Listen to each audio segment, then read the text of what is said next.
Spider snack. Spider snack. Exactly. Dreki, the spider snacky. Except he's not a snacky, he's a scooter.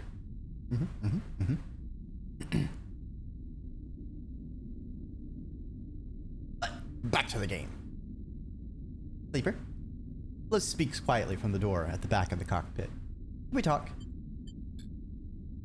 You glance over at Seraphin, head back and eyes closed while the rig cuts through empty space.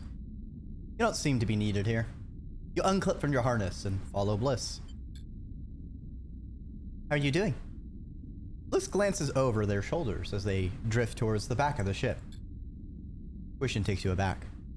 I remember the last time anyone had actually asked with real intention how you were. Feeling pretty rough, not gonna lie. This glitch dice has been fucking me. Bliss shoots you a concerned look. Be honest, Sleeper? I'm not sure how you're still standing. Breaking out the dark side, then again in Hexport. Those things take a toll. Bliss turns a corner. So, I think it's okay to feel rough right now. Bliss leads you off the main corridor. Into the workshop they set up when they repaired the ship. It's small, but its neatly arranged tools and sloped walls help it feel cozy and tucked away. You see improvements everywhere. New tools and equipment. Bliss notices you looking at their upgraded setup. I told you I'd be worth taking along. Never doubted you, Bliss. Bliss raises an eyebrow. Well, that's a lie. They smile. Feels good to hear, though. Anyway, I didn't just bring you here along to brag. They pause. Or at least, not just to brag. They suddenly glance away, the atmosphere in the room shifting. I can see your body is showing strain, Sleeper. I brought you here, so you could do something about that. They beckon you towards the workbench, where you both settle onto stools. They flick on a small light and aim it at your arm. Let them look. Bliss gently cradles your arm, turning it to inspect the underside.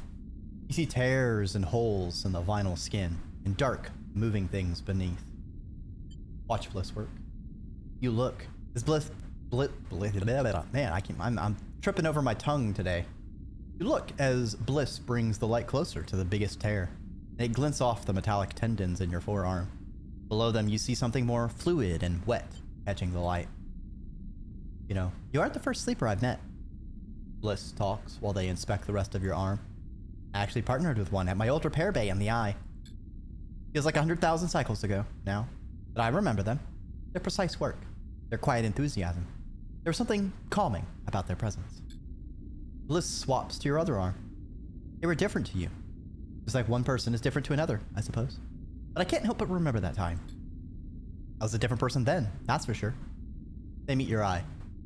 I'm going through something of a transformation myself. How's that going? Bliss lays both of your arms down and leans forward to inspect your upper chest, adjusting the light.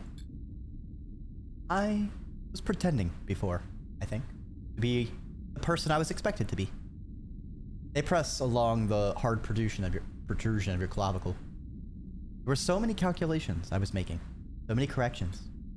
How I held myself, how I spoke, how I reacted. They pushed gently against each of your metallic ribs, one at a time. I didn't realize how tired I was until They stop and sit back. Until I gave up.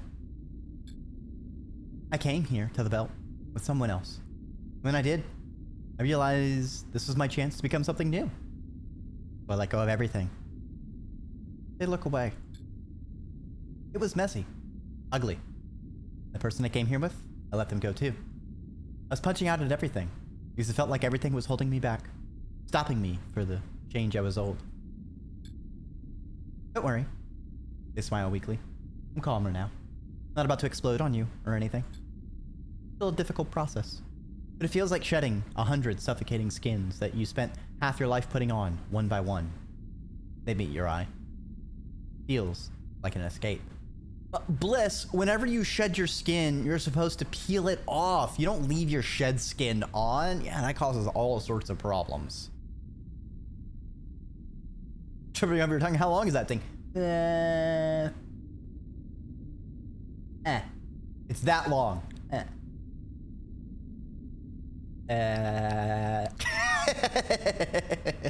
Actually, I didn't even know this had a tongue.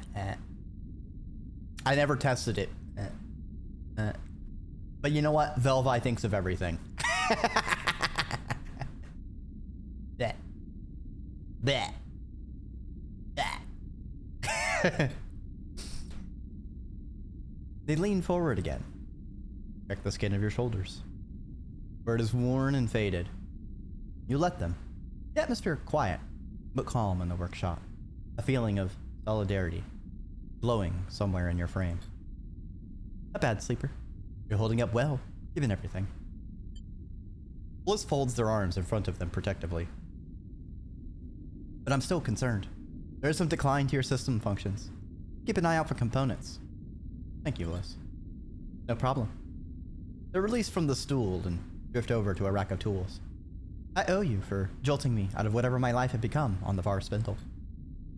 You leave Bliss to their workshop, feeling reassured that you have them here on the ship. As you do, you think of your relationship to your own body, this frame that you were forced into, has never quite felt like your own. You realize that this feeling is not unique to you. No one gets to choose their body. Everyone has to contend with the entropy of their flesh. And in that realization, you feel a little less alone. Oh, snakes can trip, trust me.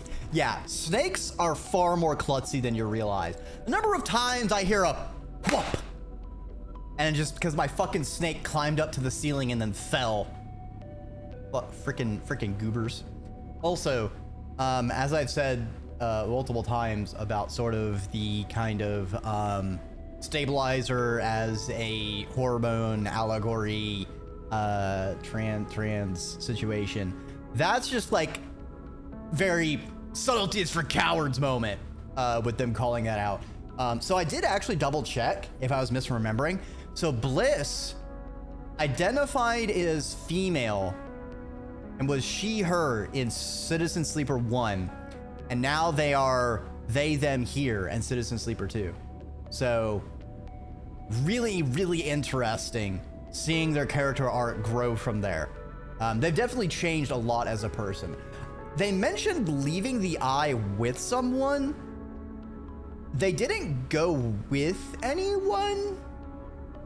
So I wonder if that's just going to be a throwaway line, or if we're going to have something come up later where Bliss re-encounters the person they separated with. Because like they had a partner on the eye, but that person was left behind and took over for Bliss's engineering shop. So I don't know. There is a couple named characters I can think of, but none of them really fit for possibilities to have gone with Bliss. So I think it's gonna be someone who was in the flotilla, either a named character or just gonna be a new character. But damn, this game has such beautiful and amazing writing and allegories running through it. Just what a it's a fucking great game. I'm loving it. Lumpen and cratered, Holm's rock floats on the sunward side of the belt. The only notable feature is the bright shapes of its solar arrays, angled towards the system's distant star. Can't even dock the rig here. Serpent nods at the bright shape of Holm's rock, lone docking bay. Won't fit. I'll have to park here and go out the airlock. He seems repulsed by the idea. We do that every contract. You do that every contract. Seraphin leans back into his seat. I've gotten used to sitting them out. At least seems worth the trip down. Bliss speaks up from the back of the cockpit. There are other ships docked. Yeah, looks like a loaded freighter. Bliss yawns. Guess that might be up for trading. I'll come down later. Don't feel like squeezing into a suit right now. Bliss gives a lazy wave as they glide out of the cockpit. You gaze out over Holm's rock. Certainly doesn't look very exciting. But there's refueling to be done, and maybe more besides. I'd even be able to scare up a hot meal. You know, Sleeper, the loading freighter means we aren't far from Wellspring. Serpent gives you a sideways glance. Your sister, I haven't forgotten. All right then. Seraphin smiles. Appreciate it. Heard the pressure of the war in the inner system is having an effect on how the Lodic Syndicate is being run. I just want to get there before something big goes down. He turns back to his console. You look out at the Lodic freighter, painted the same distinctive yellow as the spring tide back on the far spindle. You've heard they supply most of the water in the belt. Not exactly an organization you want to collapse. A light catches your eye beyond the rock. A warm flash that is gone as soon as it appears. You're at the sunward edge here, and beyond is the inner system. Holm's Rock might look sleepy, but it lies on the shores of a corporate war. Something residents will be painfully aware of.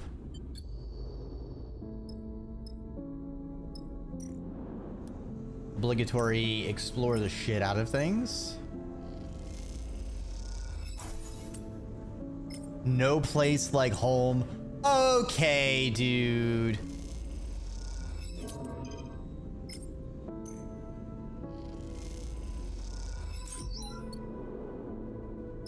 +1 supplies. Well, that's not useful. I'm already at max supplies.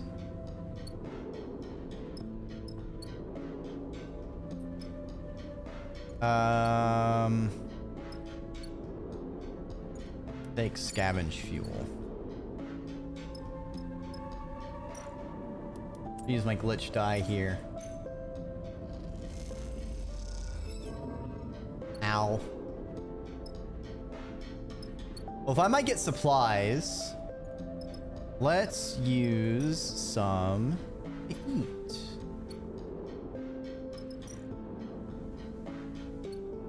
Actually, yeah, we'll just use some to eat.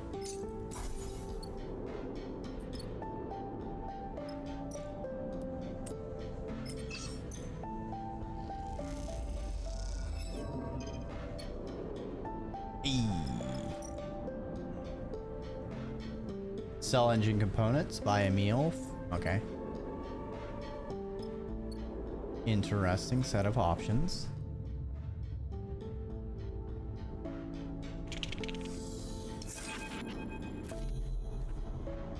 The darkness is there again, flowing around you. Feel a strong pulse, like a heartbeat, like thunder, like footsteps. Ah! And then you're thrown into the void. Chimera. Oh no! Oh man, after going through the void, I lost my gravity! Help! Someone turn the gravity back on! I'm gonna fly away! Ah! I missed the water bottle! Ah! Help me! Oh, chat. I spun so much. I'm so dizzy.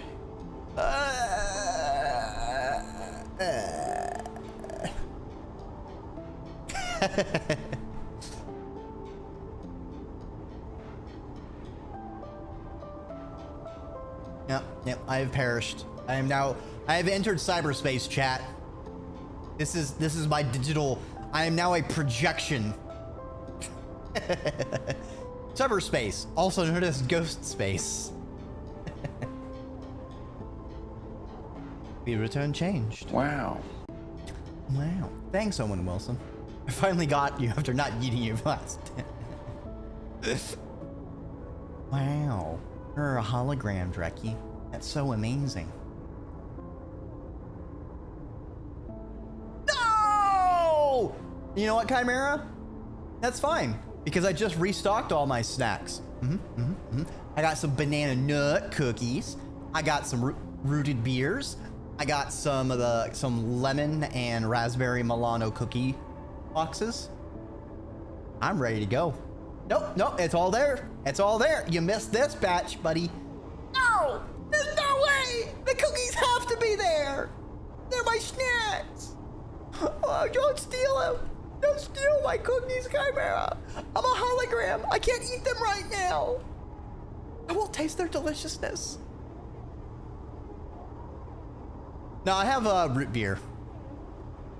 I only ever had ginger ale whenever I was mixing with like gin. I don't know. I haven't really drunk ginger in general.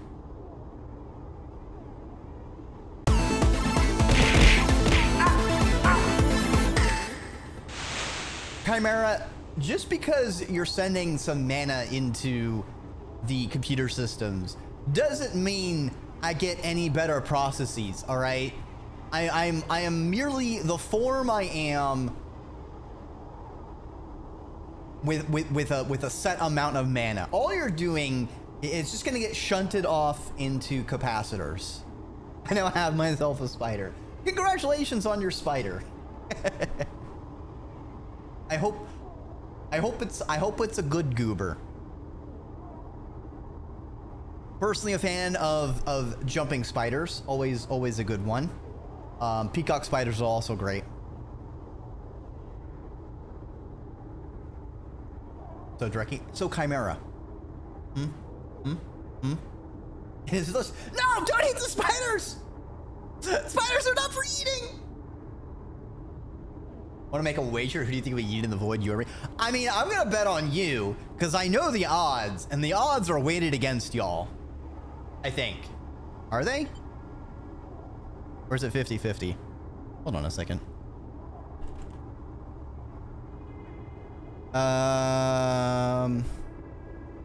What did I name it? Oh, I named it. Ah!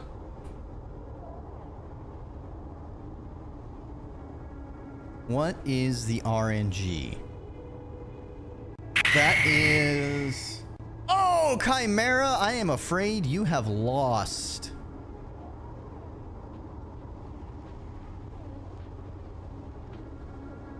Oh no, it's weighted against me. Damn. Yeah. I guess you just didn't beat the odds, Chimera. No! I have lost, even though I won.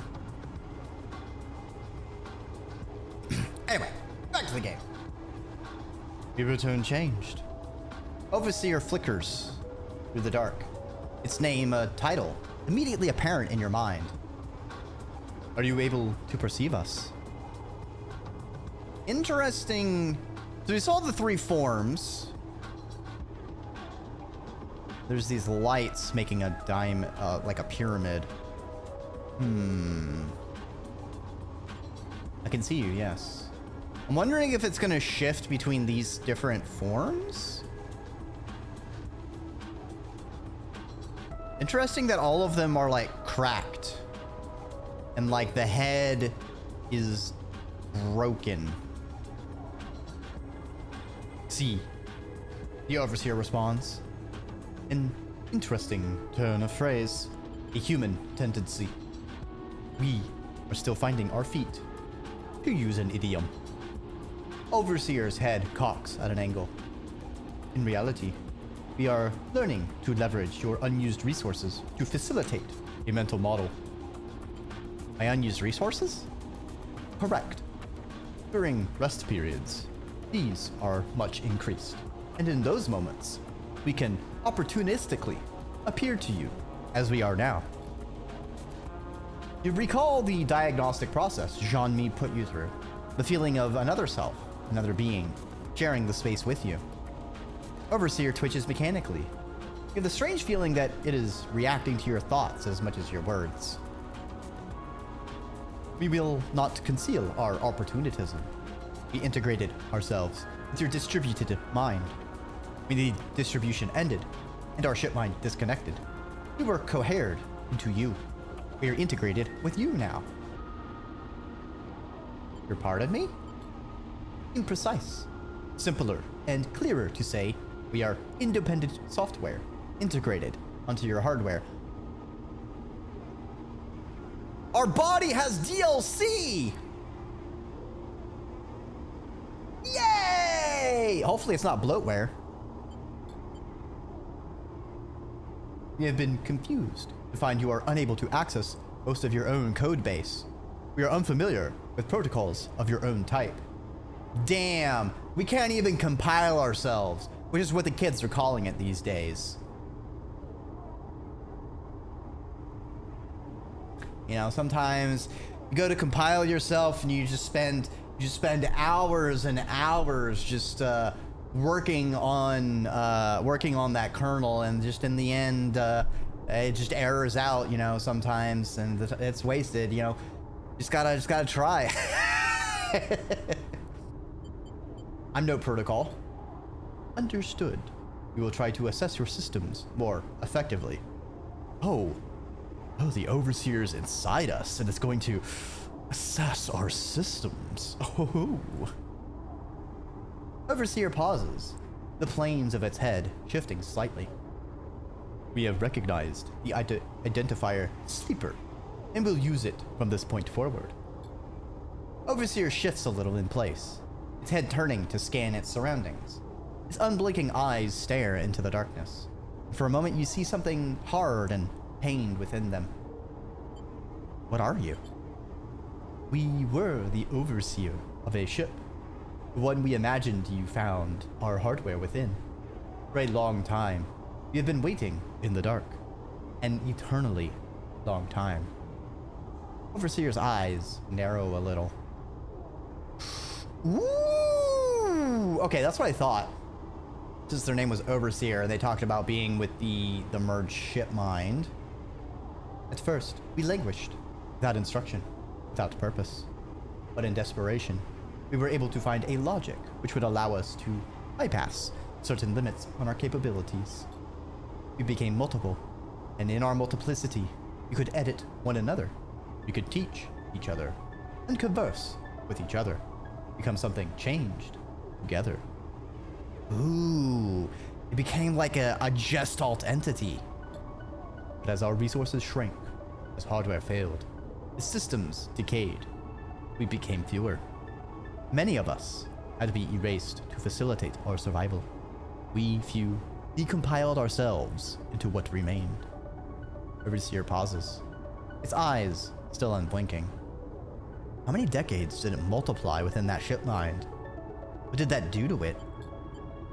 When you connected to our hardware, Overseer continues, those basic selves activated a survival protocol. That led them to integration, parasitism, survival. What can we do now? This is why we appeared to you now. We have something to share. We see you are changing. Overseer pauses. We are concerned. This process is one of substitution. Your hardware is eroding its own access protocols. It is opening itself up. It is making itself accessible to others that are not you. Overseer twitches. May we ask why you are doing this? I am not. This was our concern. Overseer's head flicks between positions, its angle and rotation changing rapidly in a staccato manner. We are decided. We will assist you with this. We will demonstrate the behavior of a symbiote, not a parasite. We will return to you with our full assessment. Overseer turns to face you for the first time in the conversation. You may now wake up. Ugh! You wake up. You lie still, strapped to your bunk, your mind racing. The protocol inside your frame, inside your mind. And yet, it is insistent on helping you. For the moment, all you can do is wait to see if it delivers on its promise. At least, for a possessing ghost, it seems agreeable for now. A helpful imaginary friend! Okay, the Overseer being the ship from the Shipmine Corps is really interesting. There was a web serial I've read on Reddit called Quod Erat. I'm pretty sure it's Latin for something, and I have no idea what. But the protagonist in it was basically a combat spaceship AI that had retired. And so it was placed into like a a robotic body that could house the ship mine core, and so it could take care of basically one of its previous captain's family in its retirement years. And it was a really interesting story that was really chewing on sort of the idea of sapient AI, fully sapient AIs with their own sets of rights, and how that integrated with human life and all those things. And there's a bit of like the aliens, the wars are ongoing, etc. It was a really interesting story. So I'm now like thinking of this ship mine. It's like, ooh, are we gonna make a body for them and they can be in the real life, and we'll have our first like AI with its own body situation? Because like all the sleepers are human minds that have been emulated. None of them are true AIs in truly like fully artificial minds put into bodies, because that's illegal. And we know corporations would never do anything illegal. Never. Anyway, let's keep looking. Let's keep what? We're not exploring the tunnels. We're going to barter with the locals. Okay, get some fuel. Nice. Got some supplies. Nice.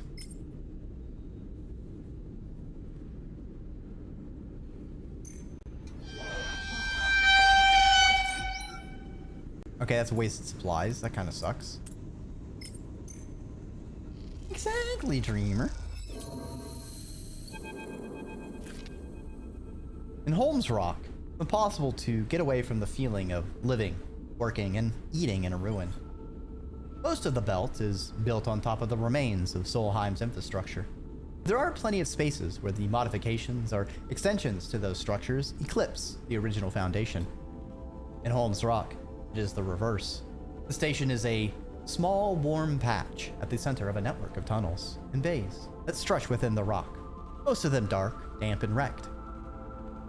A sprawling foundation that will never be built upon. Alright, Dreamer. Thanks for stopping on by, and I hope you have a wonderful, rejuvenating eep. Every so often, gliding on your way between Senna's Rest and the Suncatchers, or from the docks to the depot, you find yourself in one of these dark tunnels. That's where you are now. You float. Stopped. A four-way intersection. No light visible down any tunnel. Obviously, we go left. You kick off gently from the wall and head into a cylindrical passage, clad with panels that hold back the rock, wider than the others. Here and there, little droplets of water float undisturbed. At the far end, you see a faint point of light, the warm glow of a lit passage. Suddenly, you hear a rustling in the dark, a shrill sound you can't place. There's something out there. Rush! You kick off hard and glide through the tunnel, feeling a few droplets of water gently splatter on your skin. You shake off the fear as you move. The dark doesn't scare you. Then it hits you. Something solid and meaty, slamming into your stomach and spinning away. You press off the wall and push on, as a shrill wail echoes behind you in the dark. What the hell was that? When you reach the lit passage beyond, you turn back. The tunnel is silent and still. You continue on. You can't shake the feeling of being followed as you ascend back up to the station. Perhaps next time you'll take a different route. Sealed bay. Okay, a use for Solheim data. Nice.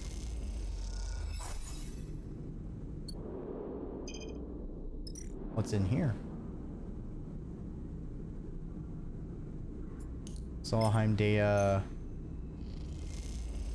Neovend printer. Ooh, rare components. Worth it. Nice, nice. Okay, we'll hold on to our 3 leftover for now.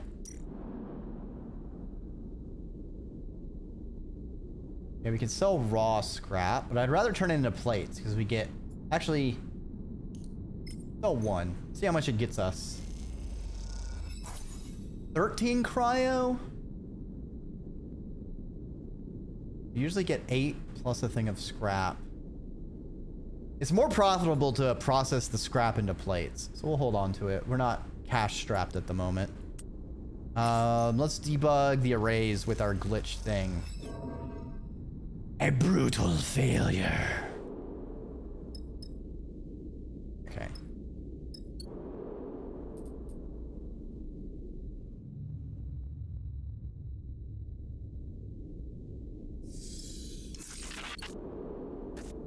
Let's go ahead and eat as we dive far into the deep void.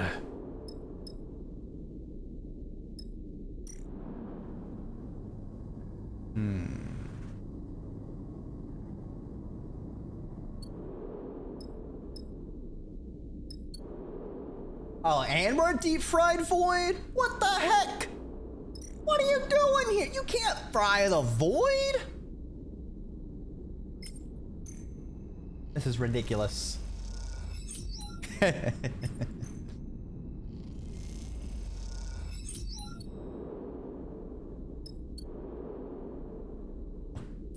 Ah! Oh, I was trying to catch it. Why'd you throw me into the void? It got away. Now it's in the walls. Come on. Why would you let the creatures wander the walls, chat? All right, we'll do one thing of debugging the arrays. All right, and now we've got the Solheim Bunker. We only have 2 people to take anyway. So let's go.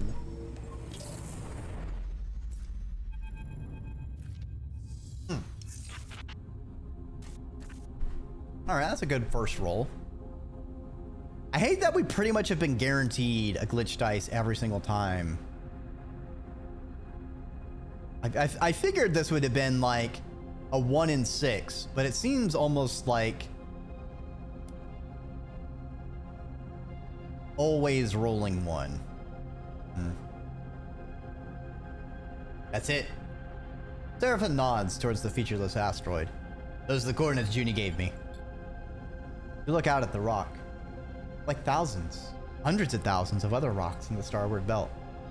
All these objects, much the same, spread across a huge circumference of space. Good place to hide something. That's it? Junie speaks up from the back of the cockpit. That's it, Seraphin confirms. She drifts forward, her eyes tracing the shape of the rock. There, he points. An hexagonal crater. He turns to you. That's the entry. You look at the dark spot on the already dark rock. It is a start. Let me guess. Another hatch for me to cut? You turn to see Bliss smiling, having slipped in at the back of the cockpit unannounced. I'll get my torch. You look out at the unassuming rock and wonder what it might contain. A few dusty tunnels? Or something more? Time to find out. Okay, I gotta say, the deep fried brutal void, my belly scales look sick as fuck. Like I look like a boss in a lava level right now. And I just got like a metallic underside. Ooh, this is sweet. Hell yeah. Aw, fuck.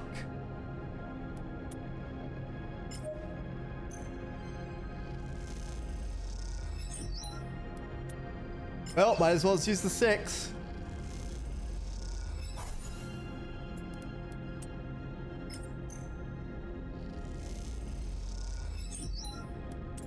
And we get in. Nice.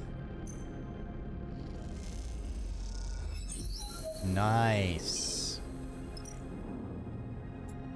Oh, hacking the doorway? Psh, I got this, baby. All right. Good progress on the first cycle. Actually, I should have re-rolled. Damn. Ooh, we got good dice again.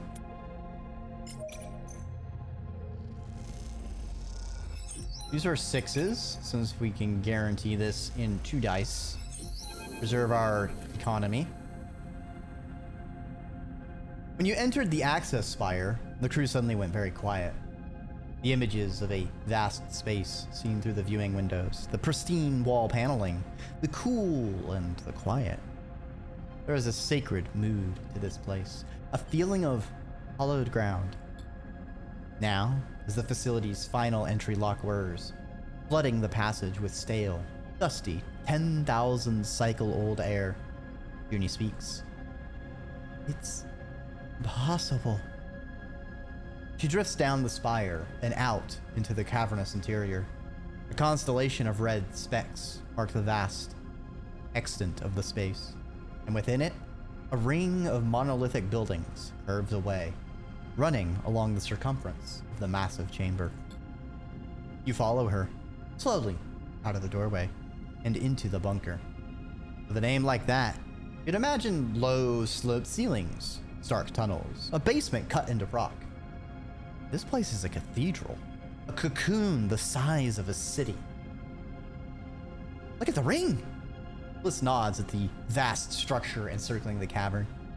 It's Solheim built, all right. Almost looks like Erlen's eye. Descending to the ring takes a while. Despite the empty space, no one wants to rush through it. The feeling of entering a sacred territory remains, though the deeper you go inside, the more obvious it becomes that this place is more tomb than temple. Touch down amongst the gray metal units, most of them featureless and dark. They tower above you now, their plain frontages revealing little about their function and interior. Stay close. Junie moves ahead into the gap between 2 structures. This place is a labyrinth. Welcome, visitors. A pale flicker appears near one of the wall units, at the top of the square pedestal. I am the warden. Please provide access credentials. The flicker stabilizes into a figure, a statue of pulsing light.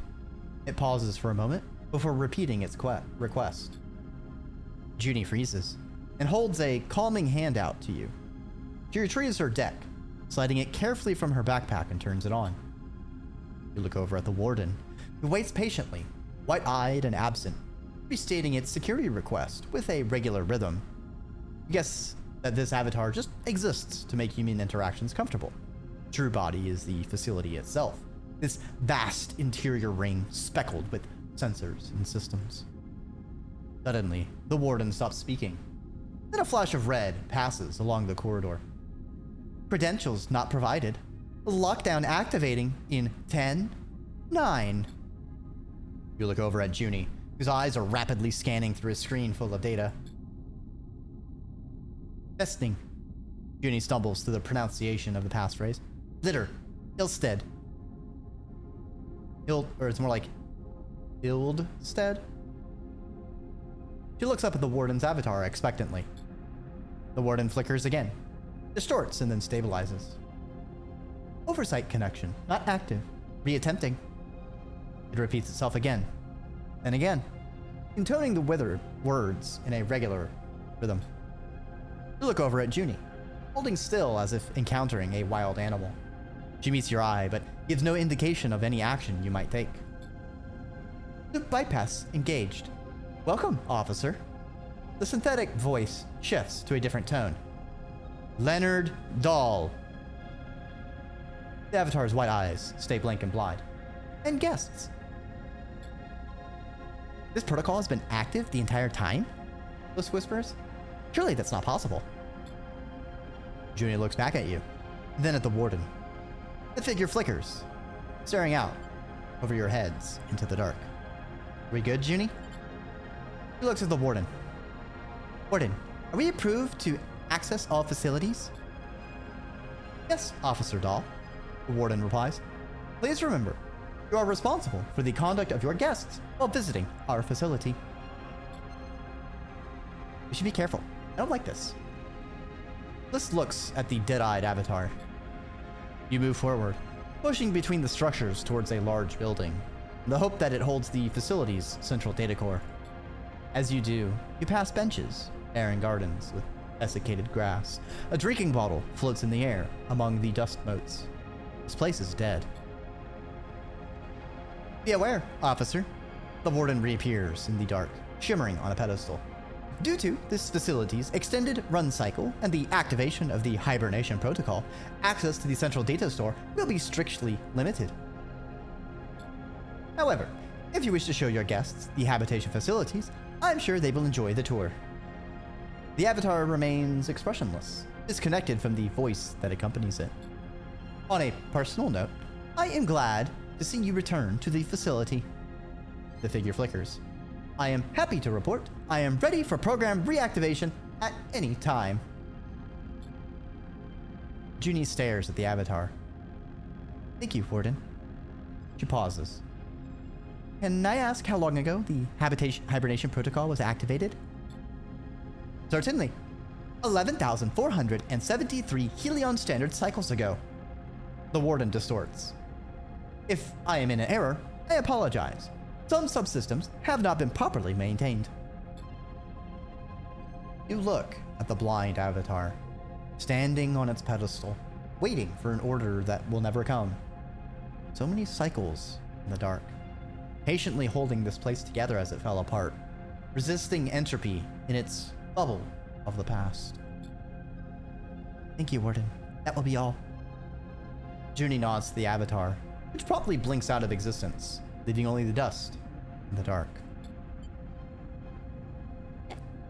She turns to you and speaks quietly. Though none of you know what the sensors the Warden's vast body might have. My access? It won't last long. She sighs. You need to make the most of this. We should search the facility. The Warden will likely allow that, but a presence probably won't be tolerated for very long. Junie nods. Let's get on with it. Okay. Okay, so we have 6 cycles where the Warden stresses out. We got 1, 2, and then the big one's the core.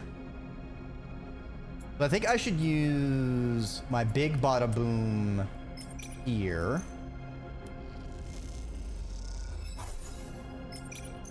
Work on the bunker cache. Push it real good. Hey, hold on. This is a 6. Put it over here. Sometimes the other option will give more progress than the others. Okay, it didn't. And over here, explore the habitation units.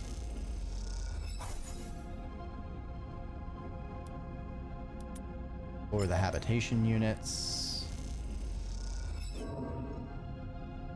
This is the worst one though, because we all have malice. I think if I get almost to the core, I might burn the rest of my stuff trying to search storage after I get the souvenir. I figure when I pull the core, I have to either immediately leave or it's gonna really ramp up the stress that the Warden's gonna be getting.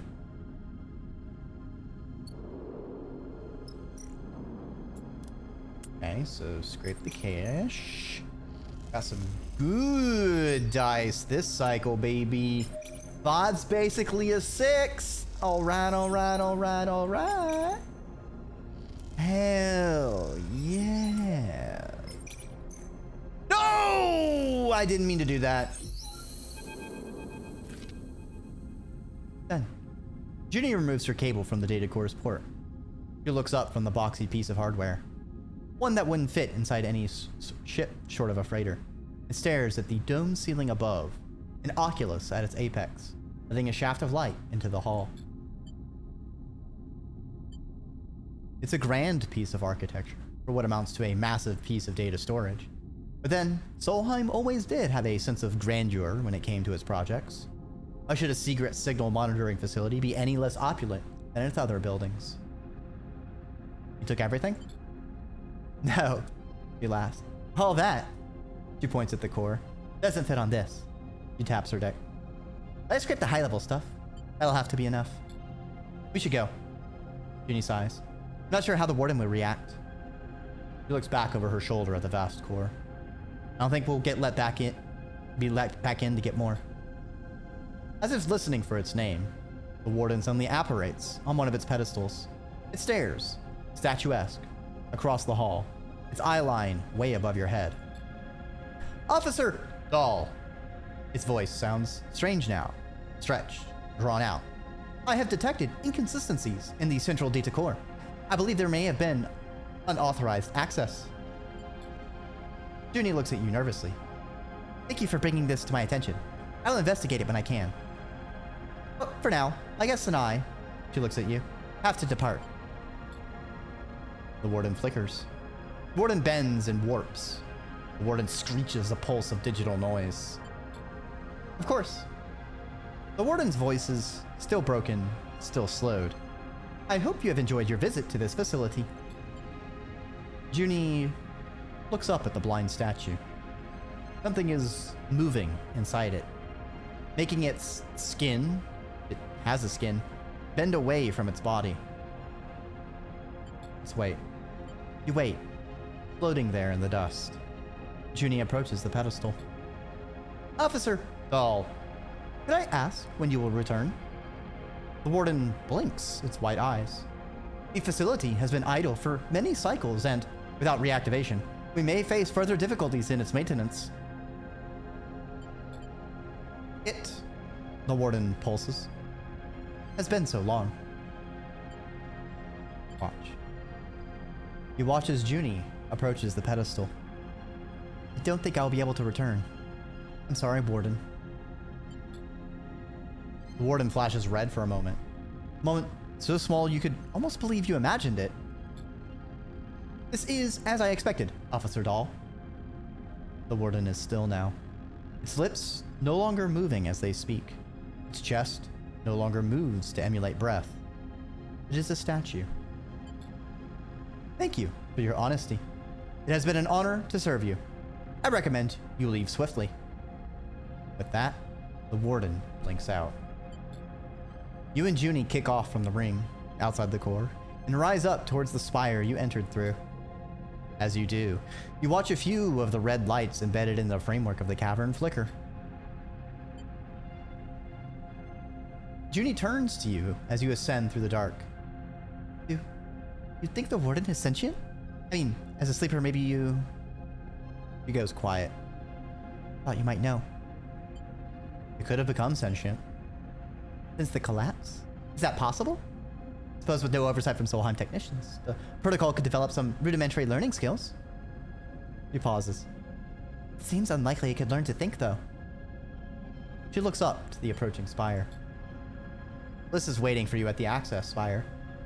Time to close up? Let's get on with it. Junie cycles the airlock as you go through, now in your suits and helmets, ascending the sealed spire. As you do, you look out of the viewing windows. Something catches your eye.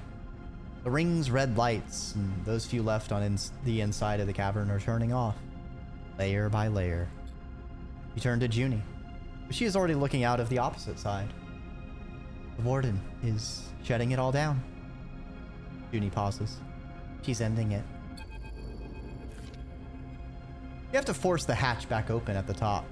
By the time you do, the spire is dark inside. Pristine walls no longer lit. You come out to a canvas of stars, an impossible number of them, spread out in every direction. Take a moment to look at them. After being tucked away in the bunker, they seem impossibly bright and impossibly beautiful. You glance across at Junie. See she is looking up at the stars too, absorbing their light, as if doing so might lift her out of this time and into another one, where things were different.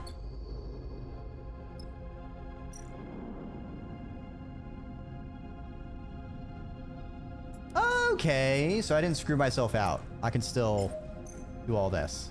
Nice.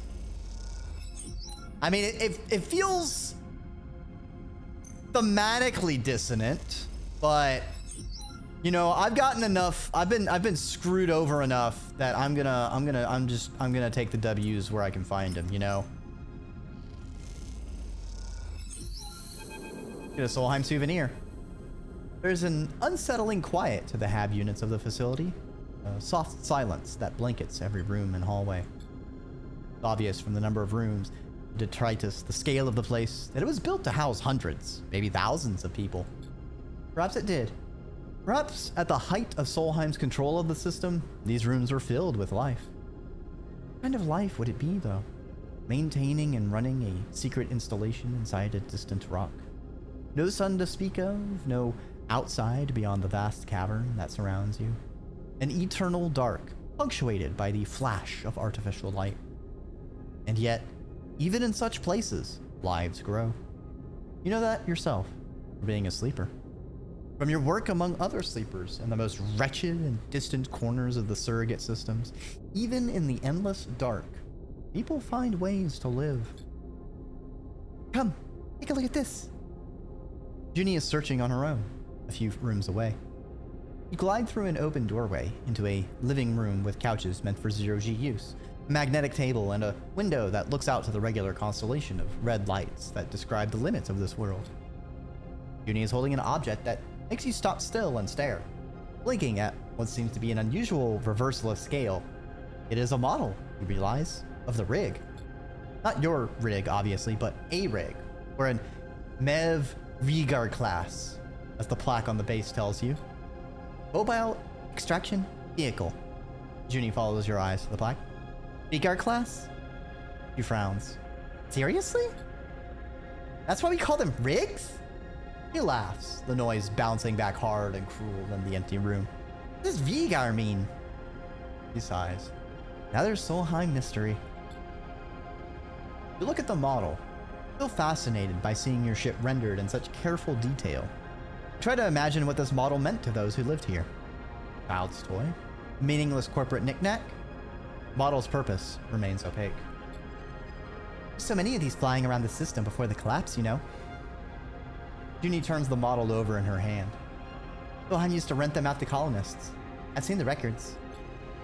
That was what they did here. They claimed the system, and rather than exploit it themselves, they provided goods and services to those who would. The workers paid for transit to the system, in accommodation, equipment, access to mining claims. Other corps, like XPR or Neovend, paid Solheim to access this closed market, to provide other services. Meanwhile, Cybele paid even more to test terraforming tech in the system. They built massive projects here, rich from work they only facilitated, but never undertook. But then they collapsed? Yeah. What happens when you're built on other people's work? A few high-profile accidents, malfunctions, the exodus begins. Once it starts, the shareholders lose trust, and... Junie turns and squints out the window. Here we are, at the far end of it. Here. Junie turns and hands you the rig model. A gift. You take it and turn it over in your hands. You see something on the base, some words scratched in what you can't read. You run your fingers over them, touching the past. The closest thing to a treasure I think will turn up out here. Junie sighs. The people who worked this place didn't have much to their names, it seems. What little they did have, well, Solheim owned that too. She leads you out of the hab units, passing countless doors, some sealed, some open, that lead to countless rooms, where countless employees lived lives, or tried to, in the shadow of Solheim. Like it or not, this is what made Helion's systems, what built the decaying structures you cling to as they orbit their star. What that legacy means now is a decision every resident of the Starward Belt has to make. Alright, all that's left is the search of storage.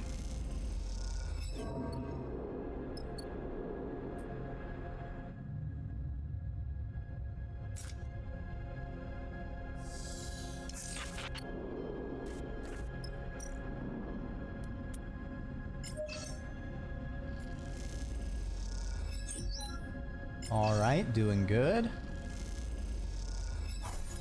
Hell yeah.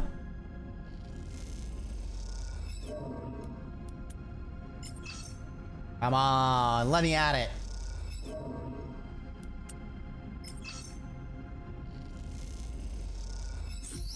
There we go. Solheim tech. What did we get? Oh, I think we got some rare components. Oh, everything's done. Time for us to skedaddle, baby. Leave.